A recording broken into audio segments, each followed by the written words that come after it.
Welcome back to part 2 of my chat with Ant Middleton. In part 1, we talked about Ant's career in the military and got a really good insight into what it's like being a special force operator in a war zone. Ant's take on life and his interests in upbringing, but he's left the military. How long were you in the military all up? 13 years, just under 13 13 years. years, so you're 31 years of age. Yeah, about that, yeah. And you've gone into Civvy Street. Mm-hmm. So all of a sudden, you've got to earn a living. Yep. And you've got to, the skills that were probably recognised and rewarded in your military career are not necessarily recognised and rewarded in Civilian Street. Talk us on your journey from military to civilian. Yeah, they call it the big wide world, don't they? It's a tough transition. I didn't think it would be. You know, I've always been super confident. I've always been, super adaptable. Chameleon effect, where I can just get in and sort of, if I put my mind to something, if I enjoy it, if I'm passionate about it, then I can tackle it. I sort of felt like that with Civvy Street when I first went out, but then it's having that connection, like I said before, where I've got that foot in the sort of the hierarchical structure of the underground world, and also my foot in the hierarchical structure of the military world, and obviously when I'm not in the military, my foot sort of not that I was ever part of that. There's always a super respectful of what I'd done and what I did, and I just had friends, and I've just found myself sort of. Again, this isn't an excuse because everything is my actions. I'm accountable for my actions 100%, which we'll talk about later. But it was a case of, when, you lose a bit of your identity, you lose a purpose in life. And, even though I thought that I could pick that up straight away, it was a bit more of a struggle than I thought. So I was out a lot more than I wanted to be. Drinking a lot more. I would imagine out drinking, and if you're associating with underworld figures or colourful characters, they would show you respect for the skills that you had, and your skills would be readily transferable into their world.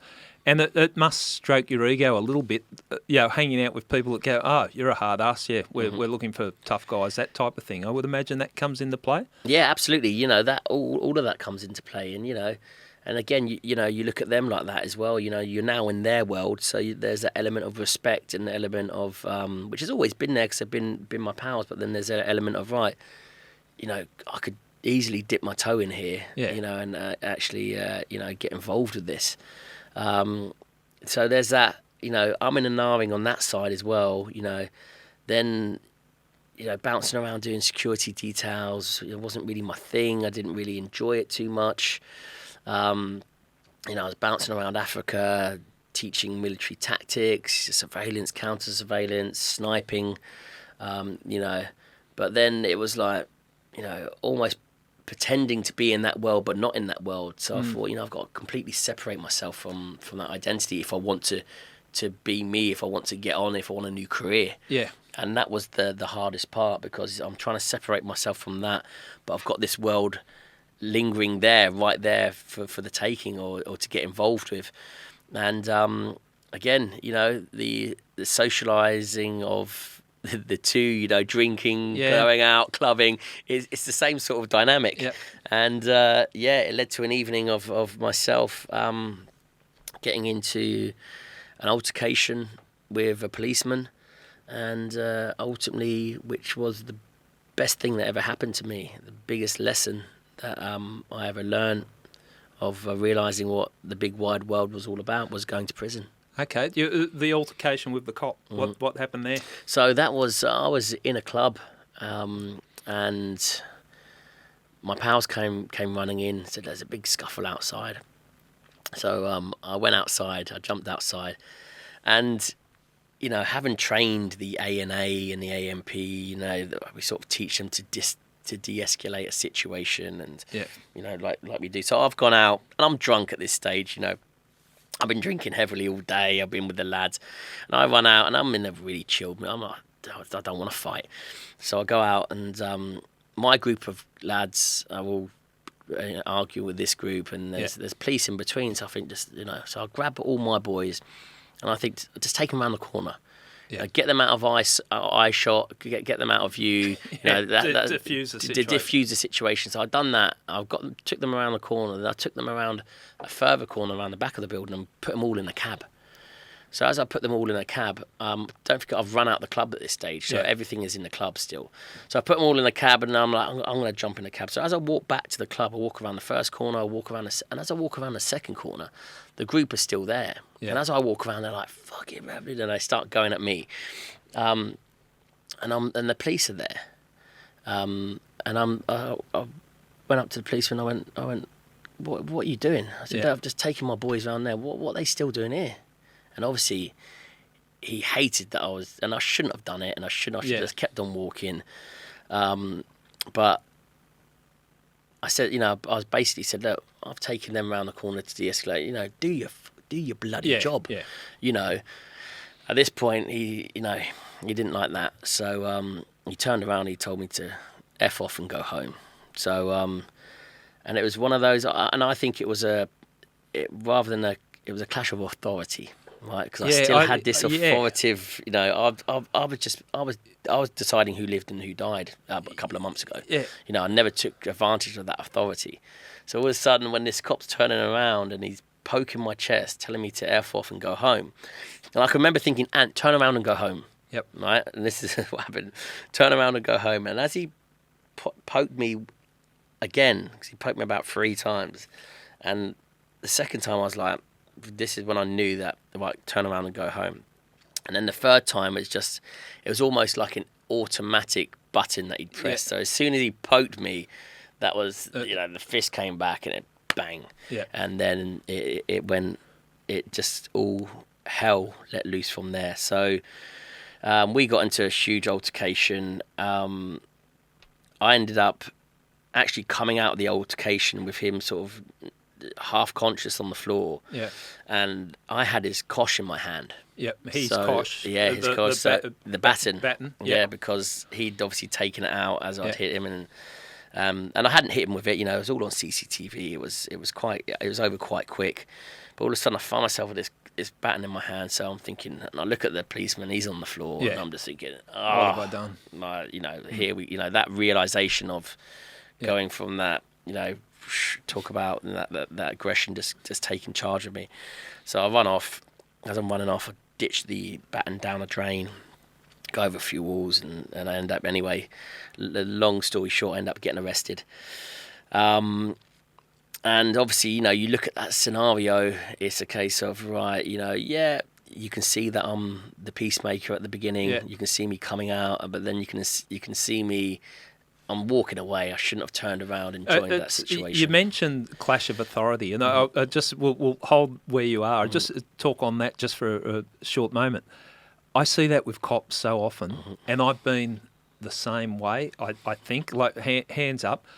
As a cop, you're used to telling people what to do. Yeah. So if I'm walking into a store and the security guard, and I check myself on this, so I'm saying I acknowledge I'm being a fuckwit. Ask you to, could we check your bag? And I take offence to that or something like that, because you're used to being the authority, and then when the authority's put back on you. And I can see how that happens. You've been over in Afghanistan, you were the authority, and here you're being challenged by authority, and that's how it escalates. But it's something, because power does corrupt, and authority is power, and I think everyone that's got a position of authority has to check themselves about that, because I've seen time and time again some of the worst people to ask to leave the pub are cops. What do you mean? Exactly. Poor doorman is just saying, look, mate, I think you've had too much to drink. Do you know who I am? Type thing. Exactly. It's embarrassing, but that's that power. No, especially when you're clouded with alcohol, and again, this isn't an excuse, but you're not thinking that the clearest. And when I look back on the situation, it was 100% a clash of authority. Yeah. And I haven't spoken to the policeman since, but I know for a fact he would have said exactly the same. I wish I would have dealt with it differently. Like, I wish I would have dealt with it differently. It was definitely a clash of authority from two ways. It's like who are you telling me to do my job? It's like go home. But you got arrested, but you did a escape and evasion, didn't you? Didn't you jump into a river or something? So I jumped into a river, and again, knowing what I know, I was like, right, I jumped into a river. A couple of police officers behind me that were chasing, and I just went straight underwater, made my way to the edge, and come up, near some bushes. And I thought, I'm just going to wait here till they go, and I'll get out. I'll jump out. If I jump out now, they're going to call. They're going to see where I've exited. Blah blah blah. So I stay in there, and then the dogs come past, and I know the dogs not no good with water, and they didn't pick me up at all.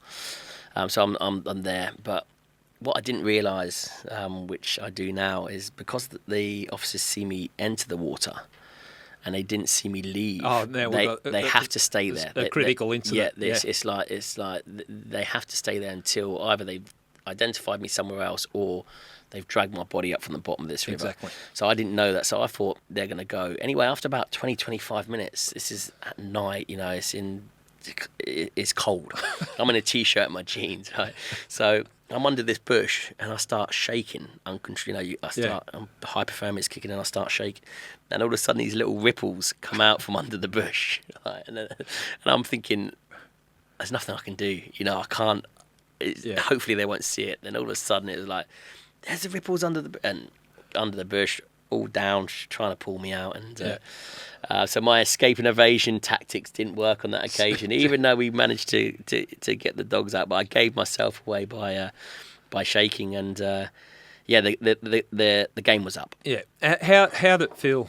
You've gone from a respected role that you were doing, and then you find yourself in the police station, handcuffed, arrested. Was there a humiliation and regret? Was it not until I got sentenced? Because I thought that I was going to get away with it. Okay, you thought, they're going to give me a suspended sentence. If there is CCTV, they're going to see that I've blatantly, calmed the situation down, and there's going to. But it didn't work out that way. It almost went against me. The ex-special forces.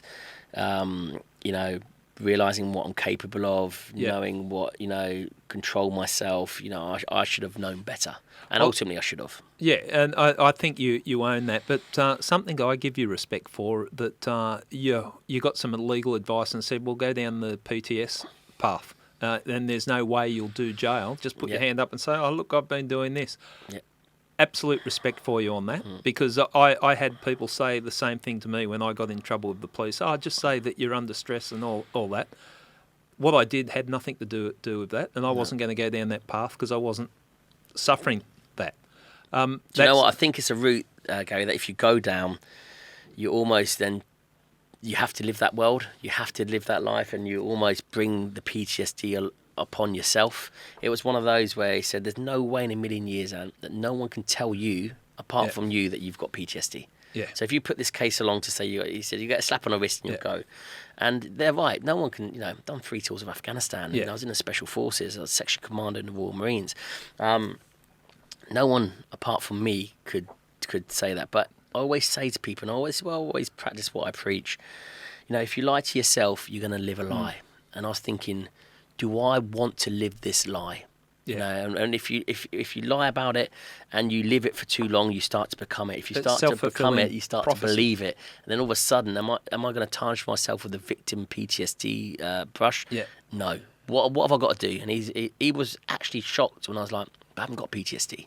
Yeah. I'm like, no. And he's like, I think you find you have, and I'm like, I haven't. Trust me.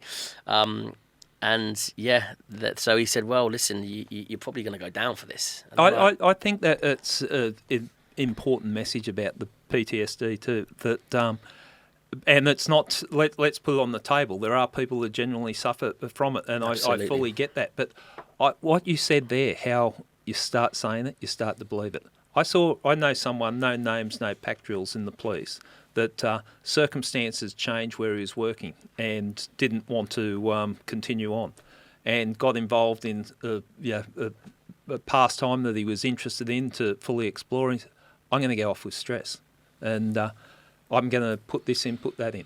And he did. He went off with stress. He wasn't stressed because he told us, this is why I'm going off, because I don't want to work in this place and I want to do this. Simple as that. I saw him 5 years later, 10 years later, he's turned into the person with stress because he's had to justify. He's had to live it. Yeah, he's had to live it, and I just thought that is so sad. Yeah. But that's the slippery road that you go down. You know, think to yourself, when you make it, am I lying to myself?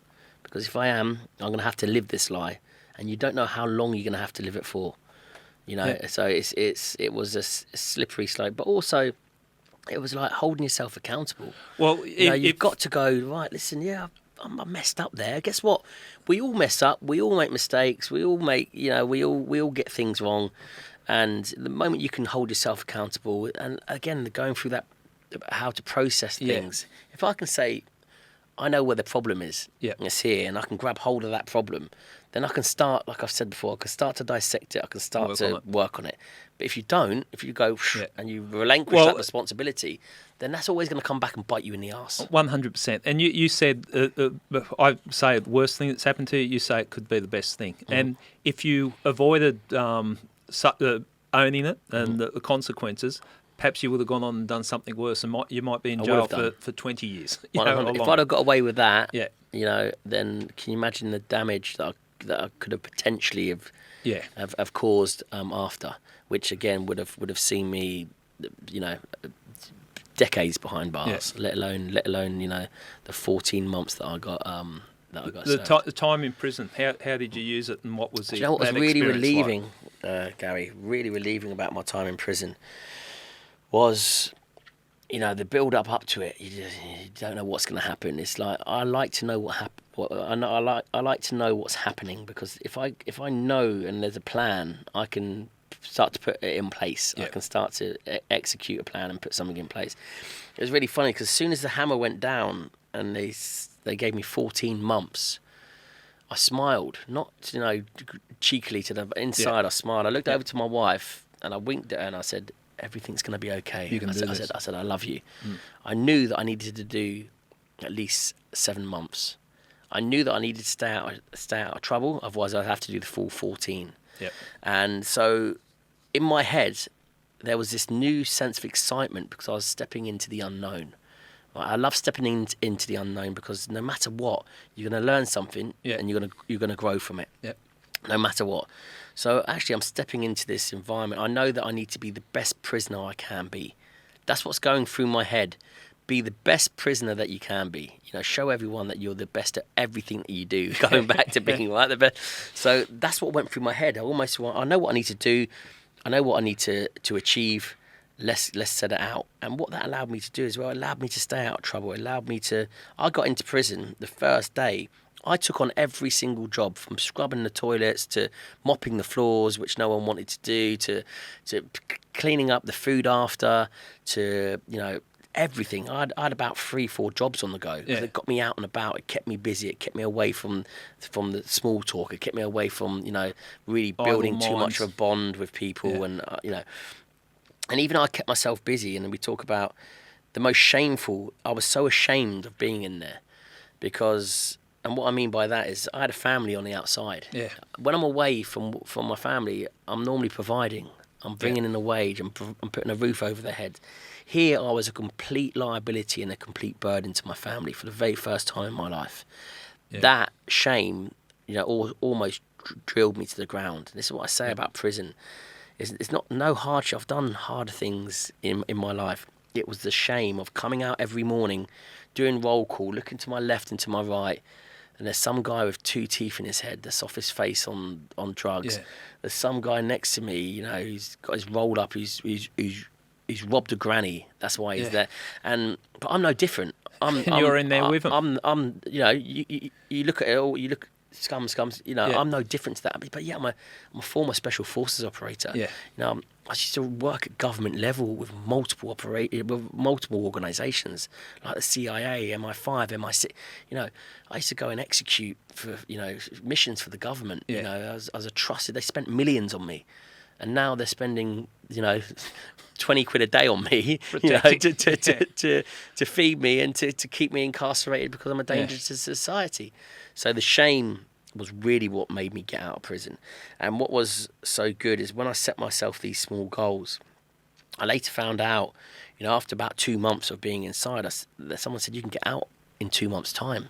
I was like, why? Because it's your first time, and you are, and this is one of the mentors. I used to teach reading and writing and go and, be a speaker to people that were suffering, that used to get me out at night. Yeah. I said, because of the way that you're going, and it's your first offence, and you're extreme model prisoner, good behaviour, you can get out before the 7 months and do a maximum of 2.5 months on tag. Yeah. So you could potentially do 4.5 months, 2.5 months on tag, which you would be home with your family, but you'd have a curfew where 7 till 6 or whatever it was, and then your 7 months on probation, where you have to report to probation every month to do a course. And that gave me another goal. I was like, wow, I can get out early. I can get out even earlier than... So it made me be an even better prisoner. It made me be even more, and I started working in the gym, started really separating myself from everything just to focus on getting out. And I remember the interview to see if I was going to be released only 2.5 months earlier. But that was the most nerve-wracking interview that I've ever been on in my life, because I'm sat between, going into the room, 3 people there. They're deciding whether I'm a danger to society, whether I should be let out early. And they're reading my report and they're going, this is what, blah, blah, what have you learned from it? And I can remember just saying, I've had time to think. This is what I said to them. I said, I've had time to think. I said, as you can see by my report, I'm ex-military. And I said, what I've realised is, I've got to separate the two worlds. And I went on to say, I said, in the military, I was deal with aggression, counter-aggression with extreme aggression. If someone was more aggressive, if someone was aggressive to me, in order to counter that situation, I had to be more up the ante. It's the same with violence. I said, so now with aggression, I don't need to go into the code red. I said, I understand that now. Society, you don't need to go into that code red, but I still need the aggression to get through certain things, and but to use it in a positive way. I don't need to use it in a negative way. And I said, with violence, I said, on the battlefield, if someone's violent, I counter it with extreme violence. And I said, I don't need to do that anymore. There's zero tolerance to violence. So what I've done, I was speaking to the panel, I said, what I've done, I'm going to cut violence out of my life completely. So violence is zero tolerance to violence in Civvy Street. If you're violent, there's going to be a negative repercussion that's going to happen to you. I don't need that in my life. Aggression, I don't need to go into code red aggression anymore. So I need to just separate the two worlds, understand that I had to once train to become a soldier, to fit into the military world. Well, actually, now I have to train my mind to become a civilian, to fit into society. Yeah. So it's the whole process of unwiring certain parts of my mind and leaving it open, not trying to fill it, leaving it open to then use as a sponge to get on in society, to thrive and survive and thrive in society. And that's what I decided to do. And when I look back on my military life, I think, and this is what I try and tell people, in order to make it in the military world, you have to go through months and months of training, sometimes years of training to get to where you need to be, right? If not, if you don't fit, if you can't pass training, then you get kicked. You get kicked out. You don't make it into the military.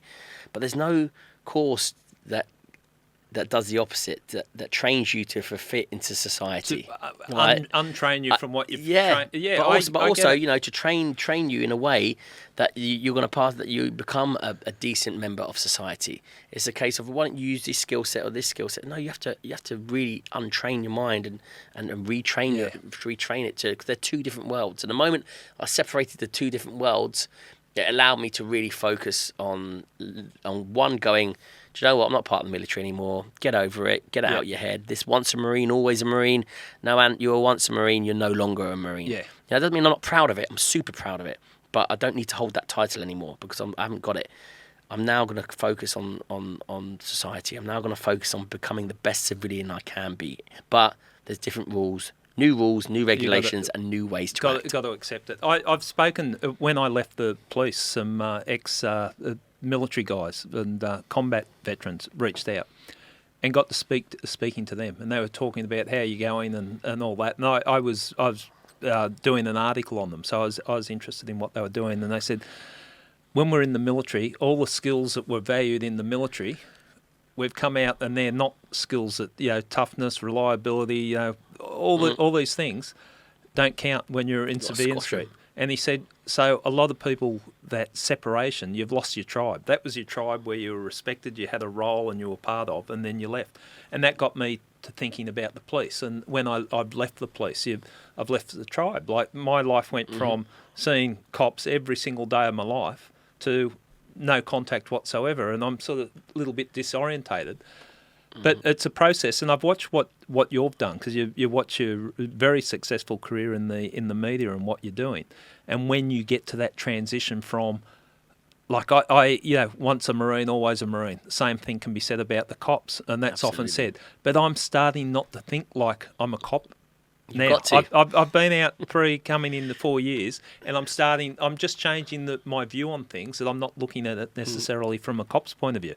But it's hard, isn't it? You have got to work at it. Well, it's so hard, because I don't think people realise the sacrifices, the work, the pain, the suffering you've put in to have this mindset for you to survive in that world. Yeah. For you to be at the top end of your trade, to be at the top end of your skill set.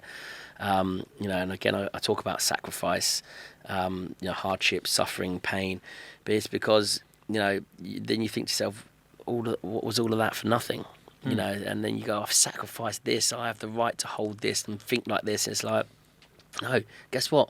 Go on a new path, go on a new journey of sacrifice. It doesn't have to be the same sacrifice that you've given. Sacrifices come in all different shapes and forms. You don't have to go through the hardship and suffering of the pain of being pushed physically. It could be you. A bit of hardship and suffering could be you getting up on stage. You're suffering from inside. It's a completely different realm. Learn new skills. Learn something different about yourself. Use those different emotions in a different way.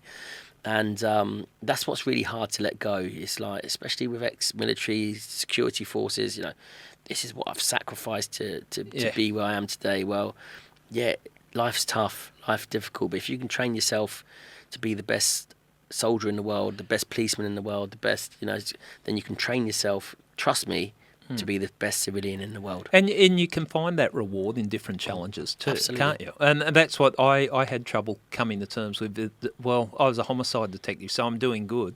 What can I do that's so worthwhile outside? But you find what you're interested in and what your passion. You strike me as a person that enjoys a challenge, and each day you're going to try and be a better person the next day. Some of the things that you've done are quite incredible. Your Everest, conquering Everest, and I listened to your book. I was listening to that one on audio, and that was pretty intense. Yeah, I think as long as you're constantly writing your story, don't let people write it for you. If you're constantly writing your story, which you should be, then you're constantly changing. You're constantly forcing change. You're constantly learning new things. You're growing. You're becoming a better version of yourself. And ultimately, that's what it comes down to, is becoming the better version of yourself and realising what you're capable of. Self-belief kicking in the back end of that. Just learning new things. And when it came to Mount Everest, it was a case of, right, I was in mountain troop in the Special Forces, but it doesn't mean that I conquered any high altitude mountains. It might have meant I'd done a bit of rock climbing, lead climbing, and a bit of hiking. And then I thought to myself, again, giving myself a goal, what's the next thing I could do? And because I had limited experience within that field from mountain troop that I was in, I thought, let's stand on the apex of the world. That's what went through my mind. And how cool would it be to be on the apex of the world, the highest person in the world, feet on the ground at that given moment. And then that was the sort of birth of me climbing Mount Everest.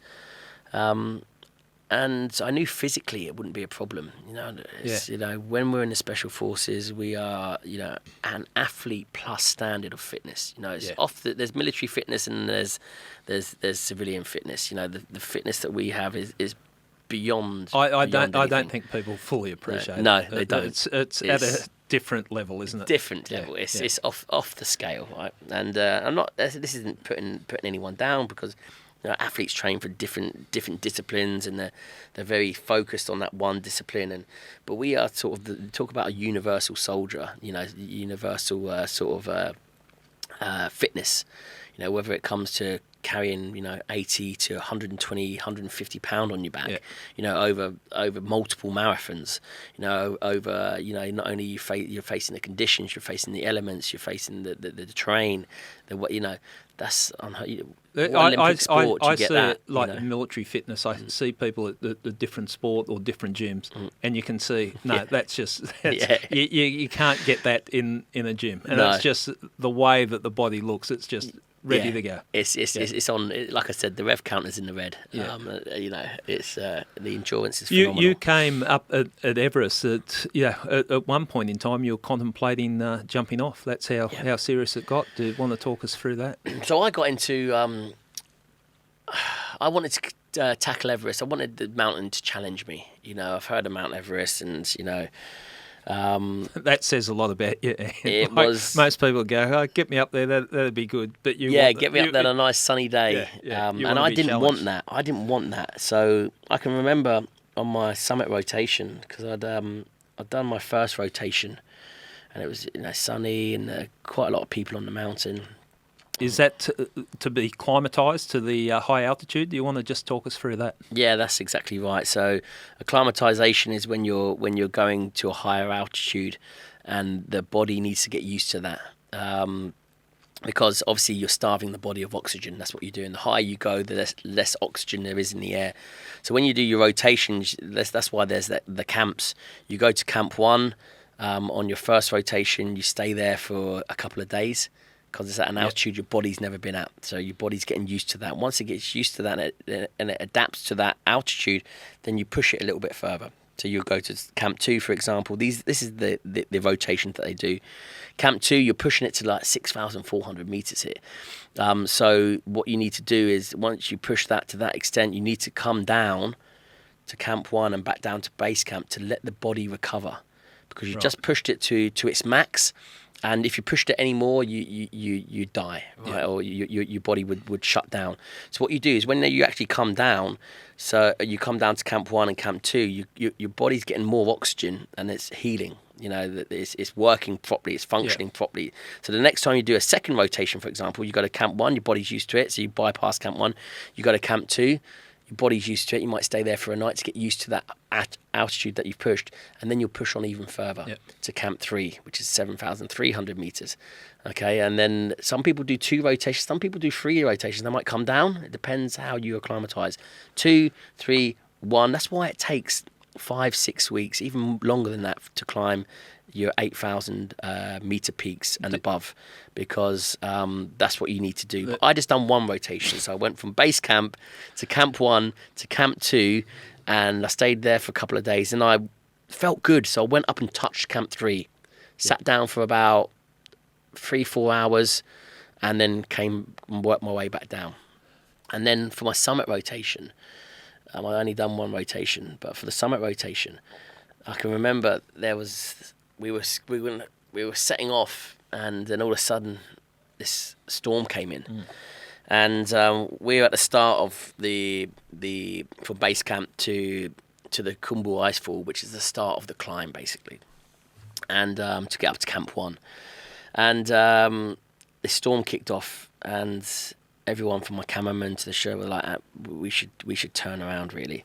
This doesn't look good, let's wait a day or 2, wait for weather window to hit. And I was sort of contemplating. I was thinking, shall we or shan't we? And then we got to the crampon point where you start to climb the Khumbu Icefall, which is like a frozen icefall. It's the first part to get to Camp 1.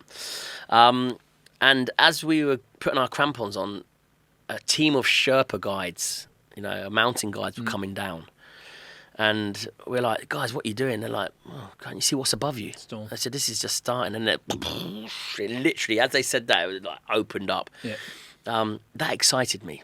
When I talk about fear, and I get excited with fear because I know how to use it. So it really excites me. All fear is your body priming itself to step into the unknown, right? So, and that, because I've done that so many times, like I said, I've flipped that. I get excited when fear You're hits. In the comfort I know, I'm in the comfort zone. So, one, the storm starts to kick off. That excites me. Two, I've got a team of Sherpa mountain guides, Nepalese Sherpa mountain, coming down from the mountain. I'm going up the mountain. In my head, I'm like, this is even better. Yeah. Because if they're coming down, it's going to be hardcore up there. Yeah. I'm going up. So this is what I decided to do. Makes sense, I suppose. To me, it did anyway, But it was one of those where I'm like, we're going up. And lo and behold, as we went up, it got worse and worse. But we're too committed we were thinking about turning back around, but we're too committed. It was quicker to go up than it was to go down because we were too committed. And then, it sort of calmed down over the past 2 or 3 days when we got to Camp 4. And then when we got to Camp 4, I thought, I was beaten. The Camp 4 was 8,000 metres. Okay, and just to explain the camps, like Camp 1, 2, 3, 4, that's progressively going up the mountain. So Camp 1 is at about 6,200 metres. Camp 1 is at 5,900 metres. Camp 2 is at 6,300 metres. Camp 3 is at 7,200 metres. Camp 4 is at 8,000 metres. Right. Now, the summit of Everest is just below 9,000 metres. Okay. Right? But at 8,000 metres, it's called the death zone because you only have so much time from 8,000 metres to get up, touch the summit and get back down before you either run out of supplement oxygen because you can only carry so much, or if you're doing it without oxygen, that you run out of actual oxygen because above 8,000 metres, there's only 30% oxygen. So every step that you're taking, your body is slowly shutting down. Your organs are slowly, because they haven't got enough oxygen for them to function. So when Sherpas do it without oxygen, they know that they've got a certain time. That's why there's a turnaround point normally. And it's the same with supplement oxygen. I can only carry so much oxygen on my back to use before I run out of it. That's why they stash it. But it's when the shit hits the fan or when it goes wrong, all the oxygen's gone anyway. It's every man for himself. It's quite a brutal world to be part of. Anyway, so I get to Camp 4 and the storm subsided. And I'm just like, I'm so glad I've got here because there's us, a small team. I've got 2 Sherpas, a cameraman. There's a Russian team and there's a Chinese team. So there's very few of us on the mountain. And I think, wow, have a couple of hours rest and then we'll just go for the summit push. So that's exactly what we've done. And I love that we were the only ones there, that we braved the storm and that it was worthwhile because when I stand on the summit, I'm going to have that summit more or less to myself. When you look at Everest as well, on a good days when everyone goes up during the window, then you can't really get on the summit. You touch the summit, you turn back because there's a whole queue on the summit. So we get up and then this is no word of a lie.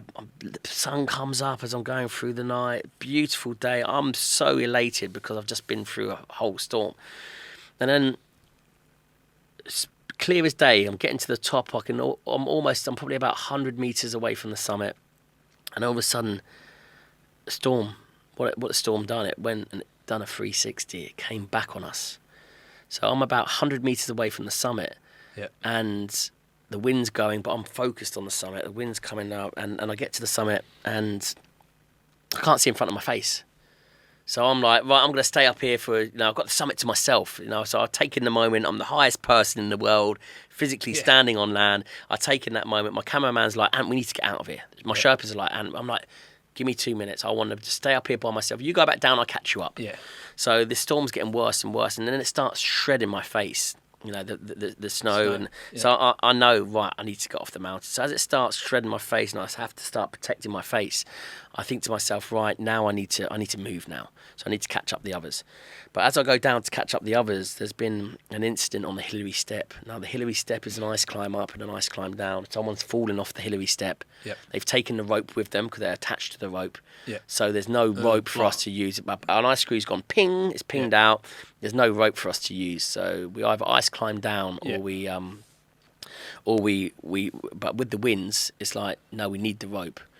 So they try and rescue this guy. They can't rescue this guy. By this stage, by the time I got off the summit and back down to the Hillary Step, which was only a few hundred meters below, I'm stuck at that altitude for probably about 2.5 hours, 3 hours. And I look at this guy and they can't move him. Then what I do is I look over the people that managed to get past. I look over and 2 people have fallen. The ledge is because of the wind. Yeah, and the gone off. ledge has gone. So there's 2 other people that fall in. So there's one guy upside down unconscious. He's been there for ages. 2 people fall off the mountain. One of them's crying. One of them's just swinging, trying to get his axe in.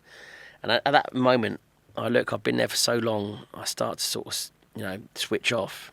And I think to myself, I'm not getting off this mountain. Yeah. I'm not getting off this mountain. So I thought to myself, Ant, just unclip. And if I look to my left, there's just the abyss. I'll just jump off. Just because the last thing I'm going to do is freeze up here and for people to walk past me, hey, that's Ant Middleton, let's grab a selfie.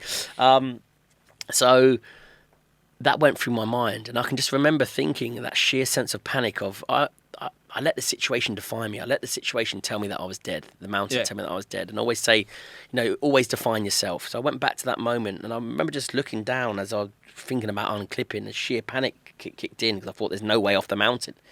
And I wiggled my toes. And as I wiggled my toes, I could sort of see, and I couldn't see my toes because I had big boots, but I could see my feet going up and down. I thought, Ant, you're still very much alive. Yeah. So you keep going until you don't know about it anymore. Don't choose the easy option. Don't choose the easy option. Don't let the situation define you. Yeah. Don't let other people define you. You define yourself. So you go until you don't know about it no more. And then the Sherpa teams were trying to rescue this guy, and I was thinking to myself, well, I'm gonna have to set up a belay line, but I didn't have no equipment, so I was thinking about my axe, and I was trying to get down the edge, and I was getting blown off absolutely everywhere. And then the only way that was going to happen is had to cut the rope. Yeah. So in order to cut the rope, they were going to have to cut the climber off the mountain. Bloke hanging. Yeah. Yeah. So I could get the rope and at least make us some kind of thing and get down from the hilly step. Yeah. And it's just such a strange situation because as they go to cut the rope, one of the Sherpas asked another Sherpa for a knife, and as he was passing the knife over, the guy who was sort of in and out of consciousness, he must have known that. He must have known. The guy hanging must have known, right? About to cut us. They're about to cut me, and he managed to have this last urge of energy. And I remember when they passed the knife over, I thought, do you know what? I'm not going to look at the situation. Yeah. I don't want to see this guy get cut away like a fucking, I don't want to see it. So it's almost like a car crash, you see an animal in the road just about to get hit by a car. You go, turn away. Yeah, turn away. Yeah, it's sort of like that feeling that I had. But as I turned away to look again, the guy had managed to flip somehow and put his arm through an old piece of rope. Right. So all of a sudden, where he was no longer upside down and caught with his arm was through, and just his forearm was exposed. So what they managed to do is tie a piece of rope around, pull his arm, last ditch attempt, and upright him. Right. So it's just a most bizarre of effect. And then obviously once they'd done that, they got him up. I could use the rope. I went back down, and just thanked my lucky stars that I was still alive. And just thought to myself, wow, in that one moment that I was going to, I always talk about in every negative situation, there's a positive to be had. And when that positive was, and if you can grab, we do not flip the situation, but if you can grab 1 ounce of positivity or 1 iota of positivity out of a negative situation and plant it in your head and grow it, then you've got hope. And that one bit of positivity was, Ant, you are still alive. Yeah. Life. And that's all it's like, you keep going till you don't know about it. And it was such a surreal moment. And everything that I practice and I preach goes back to that moment of don't let the situation define you. You define yourself. Don't let people define you. You define yourself. You make those decisions. You go till you don't know about it. And also the power of positivity, the power of life. Me going, you are still alive. Yeah. Do something about it. It was such a powerful sort of reaffirmation of what I've already been through. Well, it's a lesson at the extreme, but it's a lesson for all the little things in life that you deal with on a daily basis. Your career in the media has been super successful. We won't go over that because people understand what you've achieved, and you've achieved a great deal. Like top-selling author, I think over 2 million books have been sold or something like that. Okay, so you're doing something right, hosting top-rating TV shows. You've got a podcast. You're doing live tours. Yeah. public spotlight comes with the reward, but it also comes with you're vulnerable. Yeah. And you got a situation where a couple of years ago that you were cancelled, or for want of a better word, over comments that you made. Do you want to just talk us through that and the impact that had on you and how you dealt with that? Yeah, I think with the media, they're right what they want. You know, if you don't fit into the media agenda, or if you don't, if you talk outside of it, or if you have different values or different views, then they try and put you back in that box. I always just stay true to who I am, Gary. Stay true to who I am. I stay true to my values. I don't go out to offend. I don't go out to upset people. If people want to get offended in this crazy world, then that's completely down to them. That's their problem, not mine. And I always say to people, stay true to yourself, because people get intimidated and they get threatened when they can't control you, when you've got your own ways of doing things, your own voice, your own values, especially me having my own platform. And I just like to be authentic and real and true to myself. And the moment that they try to sway that, or they try to mold me in a certain way, then I'm going to butt heads with people. But what's really important about the whole process of, you know, the whole thing that happened in the UK is I've come out the other end with an even more successful career in Australia, even in the UK, because I stayed true to who I am. They try and sway you, they try and bend you into, but that's just social media. That's just media in itself. They have a certain narrative, and they expect you to adhere to it. And if you don't, then they'll let you know. Yeah, well, one of the things that they threw back at you was that comments it made about, it was during COVID, and I think more people could have spoken out about COVID. Like it was one subject that you weren't allowed to have an informed discussion about for whatever reason. But one of the things that I would imagine, and knowing you and knowing the type of person you are, that would have hurt, you made a comment on Black Lives Matter and another group, EDL, fighting in the streets, and you made a reference, stop fighting in the streets, you scum, or something like that, twittered that. Yeah. At the end of the day, it's my social media, and I'll put what I want on it. I was going to do and I'll put what I want. You know, that's my social media space. What we have a horrible tendency of doing is merging work life with social life. Hence, it's not called work media; it's called social media. What they've done now is they've managed to capture your whole work life, engulf it with your social life, and hold you accountable for when you're not at work with what you're doing outside of work. Yeah. So ultimately, you're never not working. So with social media, I take social media with a pinch of salt. If I want to put stuff on there, that I will still to this day put what the hell I want on social media. I'll put I'll say what I want. I won't be dictated on what I put on there. If I want to put, that's my social media platform. Even though they're being controlled now, social media platforms are being hugely controlled to fit the media narrative. And my comments about COVID, it's like, keep the economy going. You know, for those that are suffering, if you feel like you're suffering and you're then obviously, you know, you do the right thing, but we'll be here. The strong will protect you. You know, we'll keep everything going. Same with the riots. I don't call it a BLM versus EDL. It's people rioting on the streets of London in broad daylight in front of children. And I'm talking riots. I'm not talking a fight. I'm talking in broad daylight. They've gone out to cause aggravation. They've gone out to cause, and it doesn't matter who it is. It doesn't matter if it's you know, the royal family. The people that are doing that. The message was, why are you doing this in front of our children? What example do you think? This is what I put in the tweet. What example do you think you're giving our children? What example do you think you're giving off to our future generation? It needs to stop. You know, it's not acceptable. It's not wanted.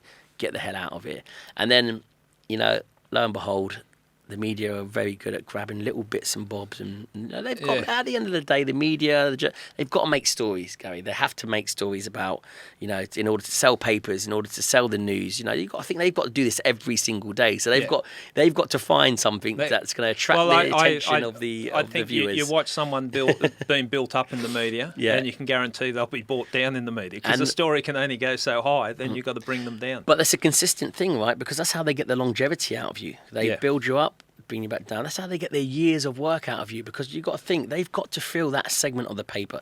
They've got to fill that segment of the news. They've got to fill something when it comes to news in order for them to control the narrative. So I don't listen to the news. The social media, again, I don't adhere to it being, you're an influencer. I'm not an influencer. I go out, I've got my work. And what I do with my social media, and I make it very clear, and I try and tell this to people, take away your social media, would you still have a job? If the answer is yes, then you're doing something right. Okay. Take away your social media, and then you're no longer an influencer, and you have to deal with the big wide world, then you've got a problem. Oh, Jesus, Ant. I think we're both going to get attacked. I'm like, I think that they should be completely separate. The world wants, the media and the world want to control your whole life, and they've managed to do an outstanding job by that, by taking your social media platforms, engulfing it, and putting almost a work regulation onto it. You can't do this, you can't, and dragging that in there. So ultimately, you're forever working for that organisation. You're forever working. It's like, no. Your social media is yours. Hence why it's called social media. It's your social life. As long as you're not hurting anyone, if you're offending people, then listen. In this day in life, you're always going to offend someone, right? So someone said to me. Then thanks for clarifying that and your position on it. But someone said to me, and it was a comedian, Ricky. I forget his surname, but Ricky Gervais. Yeah. A really funny guy. But how dare someone think they can go through life and not be offended? And that sort of encapsulates it. Like, we need different opinions. We need robust discussion, and we need some humour, and we need everything that comes into it. But yeah, I thought he summed it up well. What sanctimonious person thinks they can go through life and never be offended?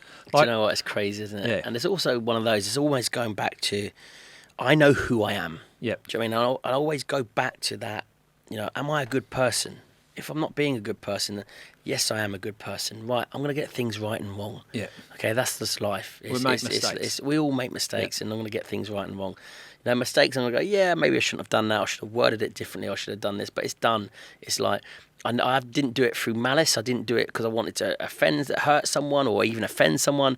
I done it because that was my opinion at the time. But going back to being true to who I am, and keeping my values and being a good person, and all of that, sort of storm in a teacup in the UK has just gone to show, with my success that I am now. I've had the busiest year so far. It's been absolutely manic in a super good way. If I'm breaking through and I haven't changed who I am, who's in the wrong? Well, it does say a lot, and it sort of touches into exactly like we want to do on this podcast. That I've come in for criticism and all sorts of things, but I stand by everything that I've done, and people might like it. I expect people to disagree with it, but this is my position. If you don't agree, fine, we'll absolutely, move and that's on. What makes the world go round. I look at yours and I go, do you know what? I don't agree with that, but I'm not going to force my views and opinions down your throat. So please don't do the same with me. Yeah. Again, as long as you're not going out and physically hurting people and doing things with ill intent, with evil, with badness, then tell me what you think, because that's what makes people so fascinating and interesting, because we're all so different. We have different values, different opinions, and when you try and put everyone under the same umbrella to have the same beliefs, the same values, and you should believe in this, and this is how you should think and talk and act, then you're just going to get controlled, right? Yeah. Which the government obviously want to do, a controlled, robotic state of mind. That's gonna fall down. It's gonna fall down. It's unsustainable. We talked about power corrupting, and you don't want anyone to have the absolute power. But look. Thank you so much for coming on I Catch Killers. It's been a great chat. We could go on for a long time. Thank you for your service to your country, and no bullshit there. Like you make sacrifices and all that, and I think there needs to be some recognition for that. Also, I like the way that you go about your life and that you stand up for what you believe in, and you're a good role model in making a difference. So, I've followed your career, and I'm sure you're going to do some crazy shit. We've only scratched the surface of what this bloke's done. He's a lunatic, but you're enjoying life, and you deserve it. So thanks very much. Thank you, Gary. You're a gentleman. Thanks, Cheers. mate. Cheers. Ta.